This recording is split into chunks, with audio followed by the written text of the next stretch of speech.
Hey everybody, it's Preston here, aka Godzilla Hawk, and I am your No DQ World Champion, two-time No DQ World Champion. And today I am going to be giving you guys a Night of Champions review. Normally I don't do pay-per-view reviews, and I know what you guys are thinking. Why did you watch a pay-per-view and not do live reactions then? Here, I'll explain. First of all, I wasn't really interested in this pay-per-view. I had better things to do with my life, but I figured out how to do pay-per-view live streams, so I decided to, you know what, I had nothing better to do. I decided to watch it, and to be honest, it wasn't that bad. It wasn't the greatest pay-per-view, but it was decent at best. So, let's go ahead and get started. I'm going to give my thoughts on each match and what I think overall of the pay-per-view. So, the first match was Curtis Axel defeated Kofi Kingston for a singles match for the Intercontinental Championship. Now, first of all, I'm glad they finally had the Intercontinental Championship defended. This was one of the main things that was frustrating me. Why a pay-per-view is called Night of Champions and you didn't have every single championship on the line, which was stupid in my opinion, but thank God WWE fixed that, and Curtis Axel defended against Kofi Kingston. Great opener. I say one of the matches of the night for me. These guys work really well together, and I'm glad they're using Curtis Axel to his best. And they're making him look good and making him look like a believable champion. If Kofi Kingston won, everyone would probably just be like, who cares? Because personally, I think Kofi Kingston needs to go back to his Jamaican gimmick and then go after the WWE or World Heavyweight Championship, in my opinion. I think it's about time. So, but overall, I think it was a great match, and it makes Curtis Axel and Kofi Kingston look good. Next match, we have AJ Lee defeated Natalya, Brie Bella, and Naomi. Fatal 4-way for the Divas Championship. This match was not the best, but it was decent at best. At least it was somewhat watchable. I picked AJ Lee, of course, to win, as she did. She actually made Natalya tap out to the Black Widow, I believe. Again, I love that submission hold. It's a great submission hold. I think probably the highlight for me would probably be the double sharpshooter to Naomi and Brie Bella from Natalya. Highlight, even though they've done this before in the past. But I still think it was pretty cool. So that was a highlight for me, and I'm glad AJ Lee is still champion because she's bringing credibility back into that championship. Who knows, maybe Natalya and AJ Lee will have a singles feud going on. So I'm really interested in seeing what they're doing in the Divas division. Next match, we have Rob Van Dam versus Alberto Del Rio for the World Heavyweight Championship. First of all, I hated the results for this. First of all, let me get something straight. Even Mitch agreed with me because I watched his predictions for Night Champions. He was discussing. We both agreed that Del Rio is boring. He is absolutely boring. He brings no credibility whatsoever. He's bland. He's just dumb. I don't like him as a wrestler. He's boring. His mic skills are just stale. I was rooting for Rob Van Dam. I mean, I knew Del Rio was going to retain, but what I didn't know was how he did. Everyone was assuming Ricardo Rodriguez was going to turn his back on Rob Van Dam and then go back to Del Rio, but that didn't happen. Instead, Del Rio got himself disqualified. He got Van Dam in the arm bar, and Van Dam got his hand on the bottom rope, and he didn't answer referee's count of 5, so he got disqualified. But besides the stupid results, it was still a good match. Good World Title match, even though it wasn't.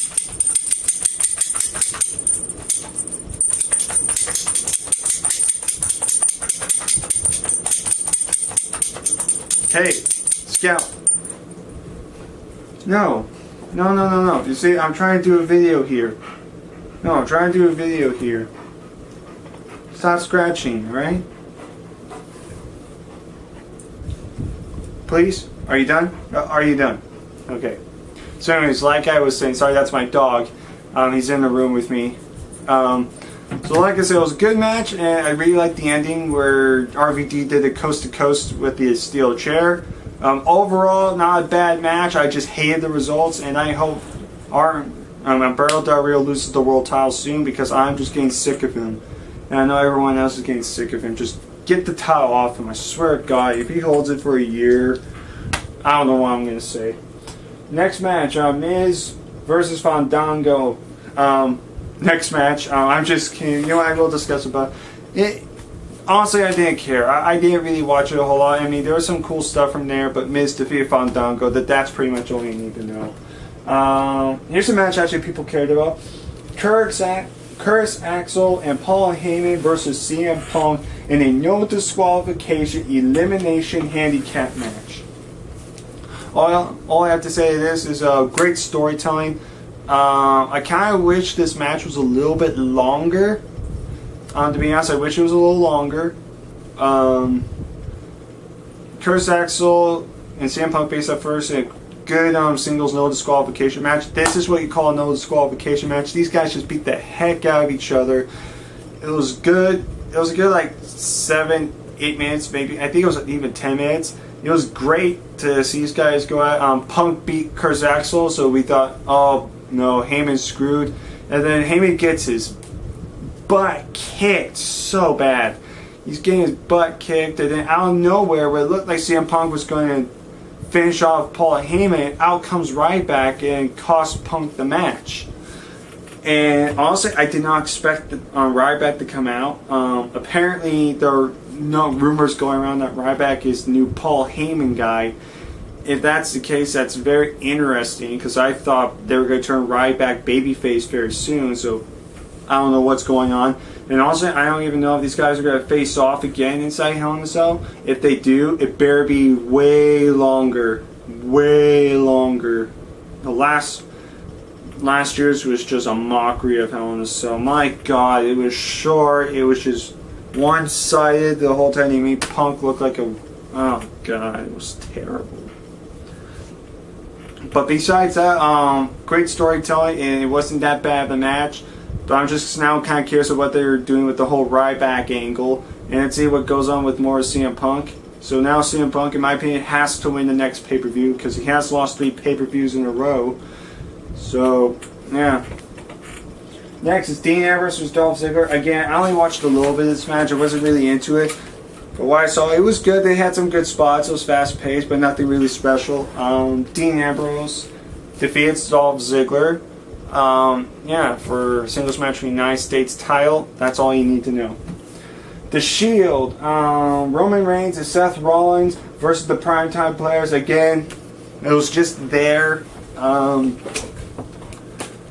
glad they're pushing the Primetime Players and they're actually using their tag team division this time. Because normally they just go, okay, you guys face off and then you guys face off. So I'm glad they're actually using the tag team division well. And yeah, so the Shield won, retained their tag titles. That's all you need to know about that. Now let's go on to something that actually did matter. It was the main event. Randy Orton versus Daniel Bryan for the WWE Championship. Match of the night for me. Cena versus Bryan at SummerSlam was way better though, but this was still a good match. And surprisingly, Daniel Bryan won. He won the WWE Championship for a third time. Actually, not third time, second time. This is his third world title, but I am just shocked. I thought Orton was going to retain. I had no idea they were going to let Bryan have the championship, so now I'm curious on what they're going to do now.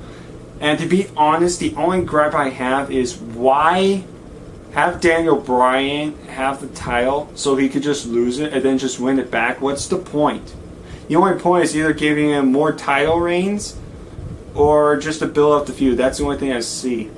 So I'm a little concerned about that, but it was still a great match. These guys had a well-paced match. And like I said, Orton's boring when he's faced up against like a Big Show or Mark Henry or Cena. But when he's with a guy like RVD, Daniel Bryan, or Christian, or Dolph Ziggler, or Chris Jericho, they're going to bring out the best in him, and this match proved it. This match was decent length, great spots, close calls.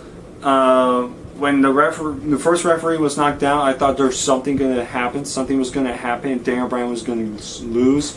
But it didn't happen like that. Daniel Bryan won cleanly. You know what gripe I have is another gripe I had was the referee kind of counted like a fast guy. When Daniel Bryan gets in the new knee move, the jumping knee to his skull, here's the referee. It was like, or let me see. Or like that. It was like pretty fast. Instead of the referee going like this, like that, it was. Oh, let me try to do it again. Like that. It was like that. So it was a lot faster, but you get the point. It was kind of fast. When you watched the thing, I don't know if that was on purpose or it was just by accident or they just wanted to wrap it up. I don't know why, but I don't know. Like I said, I don't know if it was the referee's fault or that was part of the whole feud going on. So I don't know what's going on with that. But overall, it was a good match. And besides a few things, it was not a bad pay-per-view. I would not say this was the best pay-per-view. Mitch might have a different opinion though when he does his little review on Night Champions. He might have a different perspective. So definitely stay tuned for that. So overall, if I had to rate this pay-per-view, let's see here. So, let's see. 1, 2, 3. So out of all these, I think only 4 or 5 actually mattered and were actually watchable. The rest were just there, in my opinion. So, yeah, I would have to give it a... just to be fair, I'll give it a 6 or 7. 6, 7 out of 10. So, yeah, if you guys agree with me, actually, I want you guys to comment down below and tell me what you think of Night Champions. I want you guys to tell me how you would rate this pay-per-view out of 10. And I want you to be completely honest. Don't just say something like, oh, I'm going to give it that because Preston said so. I totally agree with Preston. No, don't do that. I want you to be completely honest. So yeah, that's pretty much it. One more thing, don't forget to vote. There will be a link down below of this video, and I want you guys to vote on what you want the next episode of Preston Pet Peeves to be. There's 4 options. There's the cancer and dog pound commercials. There is the movie remakes. I have TNA, WWE, people calling them those shows fake and gay. And then last but not least, I have people praising CGI, computer effects, and hating on practical. So definitely stay tuned for that. And that's pretty much it, guys. I hope you guys enjoyed this. Subscribe to me, Godzilla Hawk. Subscribe to the Wrestling Guru Society. Subscribe to the Wrestling Renegades 1. Subscribe to Cubics Wrestling Show 56. Subscribe to Will Ferrell, #1 fan, or Scott Casey Dale. Subscribe to Michael Miner, I guess. Subscribe to Mitch or the Wrestling Gurus. Subscribe to Calamania 007 or Calamania 007. And what else am I forgetting? Am I forgetting any other? I don't know. I think that's all the subscribers I think I got. If I missed any, I apologize. But basically, it's, you know the drill. So subscribe to them. And yeah, and I'll probably say the next live reactions will probably most likely be TNA Bound for Glory. Oh, and I have one more thing to say about that. AJ Styles is going to Bound for Glory. All I have to say is I told all of you, I called it from the beginning. As soon as AJ was returned, I said he was going to enter the Bound for Glory. He was going to win the Bound for Glory, and now he's going to win the World Heavyweight Championship. I'm seeing it right now. I called it. Nobody believed me, but I called it, and I proved everybody wrong. So let's go AJ to be new World Heavyweight Champion. And I have no disrespect for Bully Ray. I'm a huge Bully Ray fan, but I think AJ needs to win the world title again. Because I don't even know how long he's going to be in TNA, because he might be going to WWE. So I don't know what's going on with that still, but I want AJ to at least have another title reign before he leaves. Even if it's a little short one. I just wanted to hold the world title at least for at least good 2-3 months before he leaves. But anyways, besides that, so that's pretty much it, guys. I hope you enjoyed this video. And yeah, as you know, I'm your No DQ World Champion, longest reign and 2-time No DQ Champion. And that's the bottom line, because Presto said so. If you're not down with that, 2 words for you. Second. Take care, peeps.